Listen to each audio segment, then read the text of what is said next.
My dear friends, welcome to my Eklavya coaching. तो आज हम लोग क्लास 10th के मैथ जो कि प्रश्नावली 9.1 के 3 नंबर क्वेश्चन को सॉल्व करेंगे और आपको सबसे बेहतरीन तरीके से समझाया जाएगा और आपको 100% समझ में आ जाएगा। और 9.1 का जो ये चैप्टर है ना, इससे आपको एग्जाम में एक एक क्वेश्चन 6 नंबर का पूछा जाता है, इसलिए आप पूरा ध्यान से इस वीडियो को देखिएगा।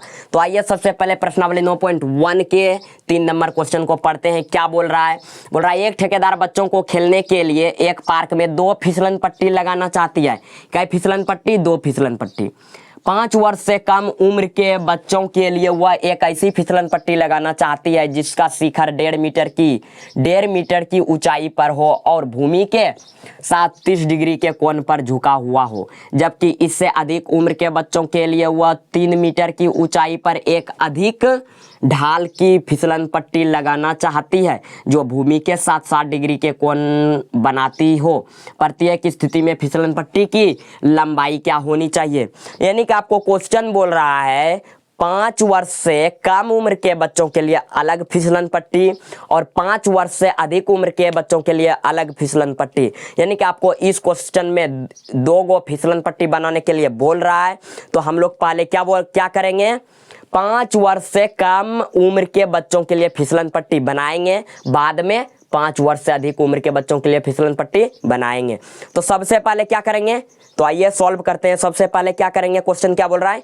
5 वर्ष से कम उम्र के बच्चों के लिए। तो यहां पर लिखेंगे, सबसे पहले बनाने वाले हैं 5 वर्ष से कम उम्र के बच्चों के लिए फिसलन पट्टी बनाएंगे। तो यहां पर क्वेश्चन को हल कर रहे हैं, क्या लिखना पड़ेगा? 5 वर्ष से कम उम्र के बच्चों के लिए। अब देखिए, तो सबसे पहले फिसलन पट्टी बनाना होगा, जो कि बोल रहा है फिसलन पट्टी जो बनाएंगे और 5 वर्ष से जो कम उम्र का बच्चा है उसके लिए 1.5 मीटर की ऊंचाई पर हो और भूमि के साथ 30 डिग्री के कोण पर झुका हुआ है। यानी कि 5 वर्ष से कम उम्र का जो बच्चा है ना, इसका जो ये फिसलन पट्टी का शिखर की जो ऊंचाई है कितना है? 1.5 मीटर, यानी कि 1.5 मीटर। ये देखिए फिसलन पट्टी की ऊंचाई कितना दिया हुआ है? 1.5 मीटर। तो देखिए फिसलन पट्टी बना रहे हैं, ये आपका फिसलन पट्टी की ऊंचाई हो गया। क्या हो गया? ऊंचाई। जब आप फिसलन पट्टी बनाइएगा तो एक पूरा सीधा वाला लकीर, यानी कि आपको एक खंभा गाड़ना ही पड़ेगा। जब आप इसको कीजिएगा तो आपको भूमि चाहिए, ये आपका जमीन हो गया। अब इस जमीन पर एक खंभा गाड़ा। क्या गाड़ा? ये खंभा। और इस खंभे की ऊंचाई कितना दिया हुआ है? 1.5 मीटर। क्या लिखेंगे? 1.5 मीटर। अब देखिए, जब ये जमीन है और ये फिसलन पट्टी की जो ऊंचाई है कितना है? 1.5 मीटर। और बोल रहा है ये फिसलन पट्टी का शिखर में मतलब कि ये सबसे ऊपर वाला हिस्सा, ये पुलछी, ये जो आपका खंबा है ना, खंबा कुछ भी मानिए, खंबा रड कुछ भी, तो आपका जो ये फिसलन पट्टी की ऊंचाई है, ये जो शिखर बोल रहा है, इस शिखर का जो झुकाव है ना, ये शिखर का झुकाव वो 30 डिग्री का कोण बनाता है। यानी कि ये अब फिसलने के लिए क्या चाहिए? तिरछा चाहिए। तो लीजिए, बना दिया। देखिए कितना डिग्री का कोण बनाता है? बोलता है 30 डिग्री का कोण पर झुका हुआ है। कितना? 30 डिग्री। अब देखिए, ये आपका हो गया फिसलन पट्टी की ऊंचाई और ये फिसलन पट्टी का शिखर, ये हो गया ये वाला हिस्सा। अब यहां से इस फिसलन पट्टी के शिखर से जो इसका झुकाव है ना, बोल रहा है 30 डिग्री है। तो बोल रहा है कि फिसलन पट्टी की लंबाई क्या होगी? यानी कि यहां से लेकर के यहां तक जो ये वाला झुका, यही ना लंबाई है, इतना लंबा है। बच्चा इधर से चढ़ेगा और इस पर ससरेगा, तो यही हो गया फिसलन पट्टी की लंबाई। तो बोल रहा है प्रत्येक स्थिति में फिसलन पट्टी की लंबाई क्या होनी चाहिए? यानी कि फिसलन पट्टी की ये वाला भाग जो ये लंबाई है, यानी कि यहाँ से लेकर के यहाँ तक का जो हिस्सा है, इसका मान हमें निकालने के लिए क्वेश्चन बोल रहा है। तो क्या करेंगे? इसको हम लोग ए मानेंगे, इसको हम लोग बी मानेंगे और इसको हम लोग सी मानेंगे। अब देखिए किसका मान निकालने बोल रहा है, ये तिरछा वाले भाग को। तो इसको हम लोग अपने भाषा में समझते हैं, क्या बोलता है, आपका ये जो पूरा सीधा है, आपको एकदम पूरा सीधा खींचना। ये जो आपका पूरा सीधा है, ए से लेकर के बी तक जो पूरा सीधा है, इसको हम लोग हिंदी में लंब कहते हैं इस भाग को, जिसको हम लोग पी से डिनोटेड करते हैं। क्या चीज से? पी से डिनोटेड करते हैं। और ये जो पूरा तिरछा है ना, इसको हम लोग हिंदी में कर्ण कहते हैं, जिसको हम लोग एच से डिनोटेड करते हैं। इसी वाले हिस्से को ना एच कहते हैं। और नीचा जो आपका दिया हुआ है समतल, यानी कि पूरा नीचे, इसको हम लोग हिंदी में आधार कहते हैं, जिसको बी से डिनोटेड करते हैं। यानी कि आपका ये कर्ण हो गया, ये लंब हो गया, ये आधार हो गया। तो बोल रहा है फिसलन पट्टी की लंबाई यानी ए सी, यानी कि एच का मान निकालने बोल रहा है। ए सी जो दिया है ये पूरे वाले, यानी कि ये तिरछा वाले हिस्से को किससे डिनोटेड किए हैं? एच से। यानी कि मान किसका निकालना होगा? एच का। एच का हिंदी क्या होता है? कर्ण। एच का मतलब हाइपोटेनियस, जिसका हिंदी होता है कर्ण। यानी कि ए से सी तक का मान निकालने के लिए बोल रहा है। ए से सी तक को क्या माने हैं? कर्ण कहते हैं। इसी वाले हिस्से को कर्ण कहते हैं। तो कर्ण का मान निकालने के लिए बोल रहा है। तो आपको मैंने एक कॉन्सेप्ट बताया था, मेरा पार्ट 1 वाला वीडियो देख लीजिएगा, उसमें एक कॉन्सेप्ट बताया था कि यदि आपको लाइफ में कभी भी कर्ण का मान निकालना हो या कर्ण का मान दिया रहेगा, तो हम लोगों को साइन थीटा का प्रयोग करना है। बाकी सभी के साथ टेन थीटा का प्रयोग करते हैं। यानी कि 9.1 में सिर्फ 2 फॉर्मूले से ही all to all question solve करवाएंगे। कौन कौन सा? साइन थीटा और टेन थीटा। तो इसमें किसका प्रयोग होगा? किसका मान निकालने? इस तिरछे वाले हिस्से को क्या कहते हैं? एच ना। तो देखिए एच का मान निकालने बोल रहा है। तो कॉन्सेप्ट क्या बताया अभी कि एच का मान दिया हो या एच का मान निकालने बोले तो आपका साइन थीटा का प्रयोग करना पड़ेगा, और यही कॉन्सेप्ट है बनाने का। तो एच का मान निकालने बोल रहा है तो किसका प्रयोग होगा? साइन थीटा का। बिल्कुल सही समझे। और यहाँ पर देखिए 90 डिग्री का कोण बन रहा है, तो इसी को हम लोग समकोण त्रिभुज कहते हैं। देखिए समकोण त्रिभुज बन गया ये। यानी कि अब हम लोगों को लिखना पड़ेगा यहाँ पर अभी और कि माना ए बी क्या है? ऊंचाई है। ए बी क्या है?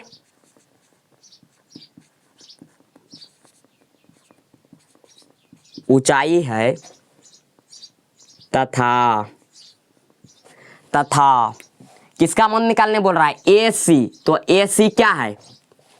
तथा ए सी लंबाई है। अब क्या लिखेंगे? देखिए यहाँ पर ए बी का मान कितना दिया हुआ है? 1.5 मीटर। तो यहाँ पर लिखेंगे ए बी बराबर 1.5 मीटर। अब देखिए किसका मान निकालने बोल रहा है? ए सी का। तो क्या लिखेंगे यहाँ पर? ए सी। ए सी लिख करके क्या देंगे? क्वेश्चन मार्क, क्योंकि मान किसका निकालने बोल रहा है? ए सी। ए सी वाले भाग को क्या कहते हैं? कर्ण। यानी कि ए सी का मान निकालने बोल रहा है। तो अब हम लोग क्या चीज रख करेंगे? इसी समकोण त्रिभुज से न मान निकालेंगे। तो समकोण त्रिभुज क्या क्या हो जाएगा? देखिए समकोण त्रिभुज हो जाएगा आपका बी सी ए लिखिए या ए बी सी लिखिए, कुछ भी लिखिए। तो हम लोग लिखेंगे ए बी सी में। तो यहाँ पर लिखेंगे समकोण त्रिभुज ए बी सी में किसका प्रयोग होगा? किसका मान निकालने बोल रहा है? ए सी। ए सी को क्या कहते हैं? कर्ण। यानी कि कर्ण का मान निकालना हो या कर्ण का मान दिया रहे, दोनों स्थिति में ही आपको साइन थीटा का ही प्रयोग करना है। तो यहाँ पर किसका प्रयोग होगा? साइन थीटा का। तो यहाँ पर लिखेंगे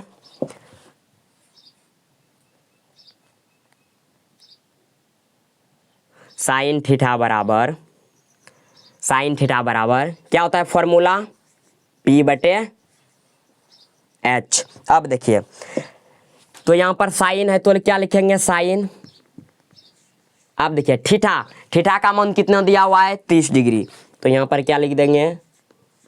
30 डिग्री। बराबर तो बराबर। अब देखिए पी का मान देखिए, पी वाला हिस्सा कौन सा है? ये पूरा जो खड़ा है, यानी पूरा जो सीधा है, ऊंचा है पूरा एकदम। ये ए से बी तक का जो है, ए से बी वाला हिस्सा, इसी को पी कहते हैं। तो पी का क्या क्या लिखेंगे? पी का मान कितना है? ए बी ना, इसी वाले भाग को तो हम पी से डिनोटेड किए ना, तो ए बी।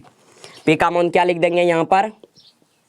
ए बी बटे एच किसको कहते हैं? एच देखिए ये तिरछा वाले हिस्से को कहते हैं। तो एच क्या क्या है? ए सी। तो यहाँ पर क्या लिखेंगे? ए सी। अब देखिए साइन 30 का मान कितना होता है? आपको पता है साइन 30 का मान कितना होता है? ये फॉर्मूला है। साइन 30 का मान कितना होता है? तो यहाँ पर साइन 30 का मान होता है 1/2 बराबर। देखिए ए बी, देखिए ए बी यही वाला हिस्सा है पूरा एकदम जो सीधा है। ए बी कितना दिया हुआ है? ए बी का मान कितना दिया है? 1.5 मीटर। तो यहाँ पर क्या लिख देंगे? ए बी के जगह पर 1.5 बटे है तो बटे। अब देखिए ए सी का मान दिया है कुछ नहीं ना, ए सी का मान तो निकालने ही बोल रहा है। तो ए सी का मान नहीं दिया है तो ए सी ही लिख देंगे, ए सी। अब देखिए आपको यहाँ पर क्या करना होगा? यहाँ पर आपको कोना कोनी गुना करना पड़ेगा, यानी कि ए सी गुना 1 और 2 गुना 1.5। तो ए सी गुना 1 कीजिए, कितना होता है? ए सी गुना 1, तो क्या हो जाएगा? ए सी बराबर। अब देखिए 2 गुना 1.5 यानी कि 1.5 गुना 2 कितना हो जाएगा? 3। तो आप देख सकते हैं एसी का मान कितना आया? 3। यहां पर देखिए आप एसी किसका मान निकालने बोल रहा था? एसी का। तो एसी का मान कितना निकल गया? 3। अब देखिए यहाँ क्वेश्चन में मीटर में दिया हुआ है, तो इसको हम लोग क्या चीज में लिख देंगे?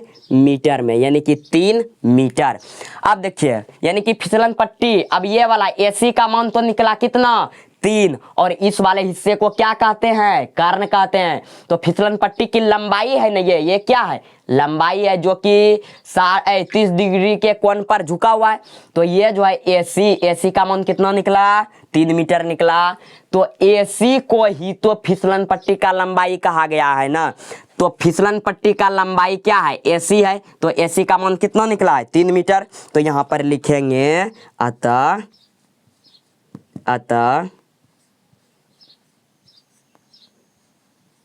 फिसलन पट्टी की लंबाई, फिसलन पट्टी की लंबाई क्या है? देखिए आप AC, यही वाला हिस्सा ना फिसलन पट्टी है, तो लंबाई क्या है? AC। तो ब्रैकेट में लिख देंगे AC बराबर कितना निकला? फिसलन पट्टी की लंबाई AC बराबर कितना निकला? 3 मीटर। तो यहाँ पर लिख देंगे 3 मीटर। तो आई होप डैट आप यहाँ पर देख रहे हैं कि आपका जो ये 5 वर्ष से कम उम्र के बच्चा के लिए फिसलन पट्टी बनाए हैं, इस फिसलन पट्टी की लंबाई कितना निकला है? देखिए 3 मीटर निकल चुका है। अब क्या करना होगा आपको?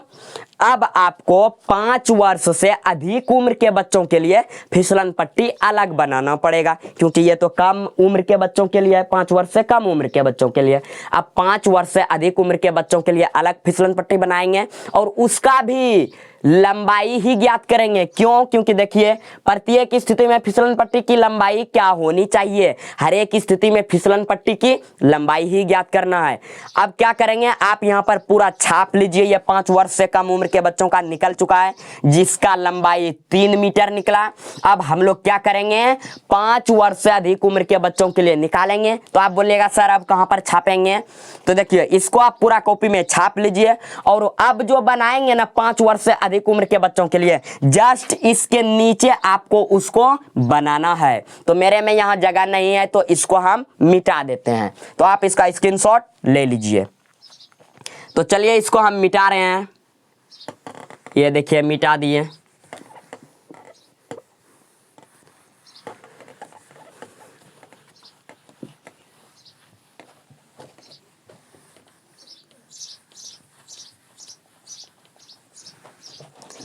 तो अब क्या करेंगे? ये तो 5 वर्ष से कम उम्र के बच्चों का आंसर फिसलन पट्टी का जो लंबाई निकला कितना निकला 3 मीटर ना। अब क्या निकालेंगे 5 वर्ष से अधिक उम्र के बच्चों के लिए फिसलन पट्टी की लंबाई निकालना है अभी, क्योंकि क्वेश्चन बोल रहा है ना 2 फिसलन पट्टी बनाने के लिए, तो एगो तो बन गया। अब क्या बनाएंगे 5 वर्ष से अधिक उम्र के बच्चों के लिए, आपने सही सुने, तो यहां पर लिखना होगा 5 वर्ष से अधिक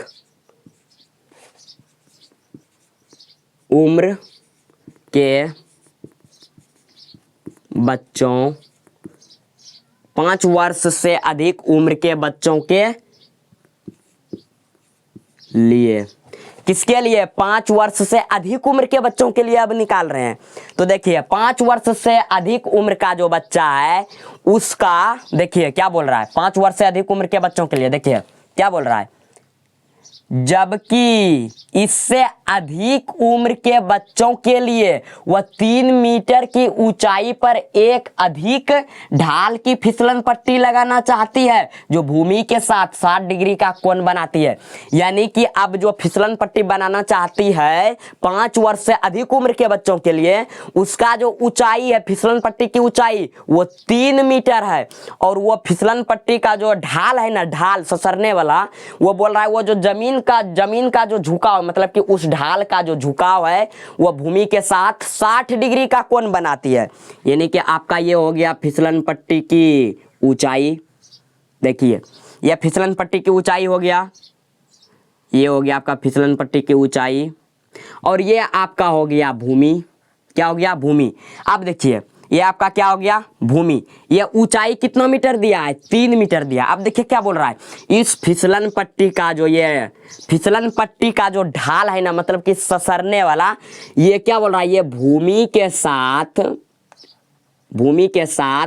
60 डिग्री का कोण बनाती है। कितना डिग्री का 60 डिग्री का। देखिए ये ऊंचाई हो गया, तो कितना ऊंचाई बोल रहा है आपकी बार 3 मीटर, और बोल रहा है कि ये जो ऊंचाई है ना और फिसलन पट्टी का जो अधिक ढाल बनाती है आपकी बार, अधिक मतलब कि ये ऊंचाई हो गया, और ये जो ढाल ससरने वाला, इसी को ढाल बोलते हैं, ये जो बना रहा है ना ये भूमि के साथ 60 डिग्री का कोण बनाती है। तो आपको फिगर समझ में आ गया। अब क्या नाम रखेंगे इसका कुछ अलग नाम रख देंगे। तो यहां पर रख देते हैं, क्या रखेंगे, P रख दिए, Q रख दिए, R रख दिए। आप कुछ भी रख सकते हैं, PQR इधर भी रखिए या PQR इधर भी रखिए, यानी कि आप PQRST कुछ भी मान रख सकते हैं। तो अब देखिए इसमें जो ये वाला हिस्सा है पूरा सीधा, इसी को हम लोग लंब कहते हैं। क्या कहते हैं, लंब कहते हैं, जिसको हम लोग P से डिनोटेड करते हैं। और ये जो पूरा तिरछा है इसको हम लोग क्या कहते हैं, कर्ण कहते हैं, जिसको H से डिनोटेड करते हैं। और ये जो नीचे है एकदम समतल, इसको हम लोग आधार कहते हैं, जिसको B से डिनोटेड करते हैं। यानी कि H का हिंदी कर्ण, P का हिंदी लंब और B का हिंदी आधार। अब कॉन्सेप्ट आपको मैंने क्या बताया था कि H का मान दिया हो या H का मान निकालना हो तो साइन थीटा का प्रयोग करते हैं। तो यहाँ पर देखिए बोल रहा है प्रत्येक स्थिति में फिसलन पट्टी की लंबाई, यानी कि इसमें भी फिसलन पट्टी की लंबाई निकालना होगा। तो फिसलन पट्टी की लंबाई क्या है, लंबाई यही ना है, यही ना ढाल है, यही ना ढाल ससरने वाला हिस्सा तो यही है, ये तो ऊंचाई है, तो लंबाई यही ना फिसलन पट्टी का लंबाई, यानी सी P से लेकर के Q तक का जो ये आपको दिख रहा है ढाल, यही है फिसलन पट्टी की लंबाई। तो इसको हम लोग क्या कहते हैं, H कहते हैं। और इसी का हिंदी इस वाले हिस्से का जो ये वाला हिस्सा, इसी को हम लोग क्या कहते हैं, कर्ण भी कहते हैं। तो क्या बताया था फॉर्मूला, कॉन्सेप्ट था कि साइन का मान कर्ण का मान दिया हो या कर्ण का मान निकालना हो तो साइन थीटा का प्रयोग करते हैं। तो इसी भाग को ना हम लोग कर्ण कहते हैं, जिसको हम लोग अंग्रेजी में H कहते हैं। H का मतलब हाइपोटेनियस होता है। तो देखिए इसका मान निकालने बोल रहा है, तो क्या कॉन्सेप्ट है कि H का मान दिया हो या H का मान निकालना हो तो साइन थीटा का प्रयोग होता है। तो आइए यहाँ पर क्या लिखेंगे, यहाँ पर लिखना पड़ेगा पहले माना क्या है, PR क्या है, ऊंचाई है, PR ऊंचाई है, तथा देखिए पी क्यू क्या है, लंबाई है, तथा पी क्यू लंबाई है। अब देखिए अब क्या लिखना होगा, देखिए पी आर ये वाला जो हिस्सा है पी आर, इसी को तो हम लोग पी से डिनोटेड किए हैं ना, यानी कि इसी वाले भाग को पी कहते हैं। तो पी आर का मान कितना है, 3 मीटर। तो क्या लिखेंगे, पी आर बराबर 3 मीटर। अब देखिए ये पी क्यू, क्या पी क्यू, इसी को हम लोग एच कहते हैं ना, तो पी क्यू का मान दिया है, नहीं दिया है, पी क्यू बराबर नहीं है, यानी कि पी क्यू का मान तो निकालने ही बोल रहा है, इस वाले हिस्से का मान तो निकालने ही बोल रहा है। तो पी क्यू क्या कर देंगे, क्वेश्चन मार्क। कितना स्टूडेंट सोच रहा होगा कि सर इसका भी मान नहीं दिया है, ये भी निकालना पड़ेगा। तो मेरे दोस्त क्वेश्चन बोल रहा है क्या निकालने, फिसलन पट्टी की लंबाई निकालने बोल रहा है, इसलिए हम लोग फोकस किस पर करेंगे, इस पर फोकस करेंगे। समझ गया ना। तो क्या निकालेंगे, फिसलन पट्टी की लंबाई निकालेंगे। और कॉन्सेप्ट क्या बताया कि एच का मान दिया हो या एच का मान निकालना हो, दोनों स्थिति में साइन थीटा का प्रयोग होगा। तो यहां पर क्या करेंगे, यहां पर कर देंगे अब देखिए साइन थीटा का प्रयोग होगा, तो साइन थीटा आप देखिए यहां पर 90 डिग्री का कोण बना रहा है, तो इसको भी क्या कर देंगे, समकोण त्रिभुज। तो आप देखिए साइन थीटा का प्रयोग इसी समकोण त्रिभुज में करेंगे ना, तो समकोण त्रिभुज की इसमें पी आर क्यू लिखिए या पी क्यू आर लिखिए, कुछ भी लिखिए। तो यहां पर लिखेंगे समकोण त्रिभुज पी क्यू आर में। अब देखिए किसका प्रयोग होगा, साइन थीटा का। तो साइन थीटा बराबर क्या होता है, पी बाय एच। अब देखिए साइन है तो साइन लिख देंगे। अब की बार देखिए थीटा का मान कितना दिया है, 60 डिग्री, तो थीटा के जगह पे कितना लिखेंगे, 60 डिग्री। अब बराबर है तो बराबर। अब देखिए पी पी पी यही है ना, पी जो है किसको बोलते हैं, पी वाला हिस्सा कौन है, यही वाला ना, यानी कि पी आर, पी वाला हिस्सा क्या है, पी आर बटे एच। अब देखिए एच यही है ना, तो एच किसको बोलते हैं, ये वाले हिस्से को, तो ये वाला हिस्सा क्या है, पी क्यू ना, तो पी क्यू का मान तो कुछ नहीं है, तो यहाँ पर लिख देंगे पी क्यू हुई, पी क्यू। अब देखिए साइन 60 डिग्री, यानी कि साइन 60 डिग्री का मान होता है, कितना होता है, √3/2। ये साइन 60 डिग्री का मान होता है √3/2। अब देखिए अब पी आर चाहिए ना, पी आर ऊपर में क्या है, पी आर, तो देखिए पी आर, तो पी आर का मान कितना है, 3, तो यहां पर लिख देंगे 3 बटे पी क्यू, तो पी क्यू का मान तो कुछ नहीं है, तो क्या लिख देंगे, पी क्यू। अब देखिए अब यहां पर फिर कोना कोनी गुना करेंगे, तो देखिए पी क्यू गुना √3, तो क्या हो जाएगा, √3 पी क्यू बराबर 2 गुना 3 कितना हो जाएगा, 6। अब देखिए मेरे में यहाँ जगह नहीं है, नीचे नहीं हट रहा है, तो इसको हम लोग इधर आके आते हैं। देखिए अब इधर बनाएंगे, देखिए वहाँ जगह नहीं था इसलिए अब किधर बनाएंगे, यहाँ जगह नहीं है, अब इसलिए हम कहाँ बनाएंगे, यहाँ बनाएंगे। तो देखिए √3 पी क्यू, तो लिख देंगे √3 पी क्यू बराबर कितना है, 6, तो कितना लिख देंगे, 6। अब देखिए पी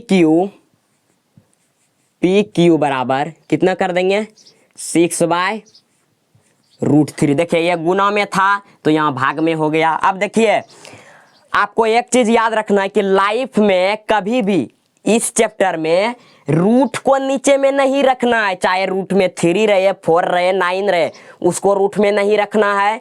तो रूट हटाने के लिए क्या करना पड़ता है, हर का परिमेयकरण करेंगे। तो देखिए परिमेयकरण कैसे होता है, तो √3 ऊपर भी गुना करेंगे और √3 से नीचे भी गुना करेंगे। अब देखिए क्या हो जाएगा इसका, 6 गुना √3, तो 6√3 बटे तो बटे। अब देखिए √3 गुना √3 तो √9, और √9 का वर्गमूल कितना होता है, 3 होता है, तो यहाँ पर कितना लिखेंगे, 3। अब देखिए 3 एकम 3 और 3 दूनी 6, यानी कि कितना आया, 2 2√3। अब देखिए यहाँ क्वेश्चन में क्या चीज में है, मीटर में, तो यहाँ भी क्या लिखेंगे, मीटर। यानी कि आप देख सकते हैं यहाँ पर अब आपका मान निकल के आ चुका है। देखिए 5 वर्ष से अधिक उम्र के बच्चों के लिए जो है फिसलन पट्टी, इस फिसलन पट्टी की लंबाई क्या है, पी क्यू। तो यहाँ पर देखिए पी क्यू का मान ही निकलाना, तो यहाँ पर लिख देंगे क्या, पी क्यू। पी क्यू का ही सॉल्व हो रहा है तो क्या लिखेंगे, पी क्यू। तो पी क्यू का मान कितना निकला, 2√3 मीटर। यानी कि 5 वर्ष से अधिक उम्र का जो बच्चा है उसके लिए फिसलन पट्टी की लंबाई पी क्यू है। तो पी क्यू का मान कितना निकला, 2√3 मीटर। यानी कि आपका आंसर हो चुका है। तो अब यहां पर लिख देंगे अतः फिसलन पट्टी की लंबाई,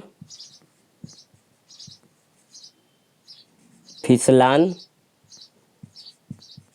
पट्टी की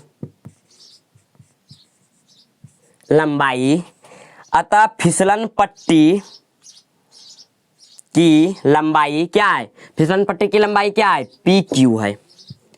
पी क्यू बराबर कितना है, पी क्यू का मान 2√3 मीटर। 2√3 मीटर, ये आपका आंसर। तो आप देख सकते हैं कि इससे पहले वाला जो था उसका कितना था, 3 मीटर, और इसका कितना निकला, 2√3 मीटर। तो दोनों फिसलन पट्टी का जो लंबाई था वो आंसर मेरा आ चुका है। आई होप डैट आपको 100% समझ में आ गया होगा। तो आज के लिए इतना ही, धन्यवाद। इसका आप स्क्रीनशॉट ले लीजिए। अब नेक्स्ट क्वेश्चन को नेक्स्ट वीडियो में सॉल्व करेंगे।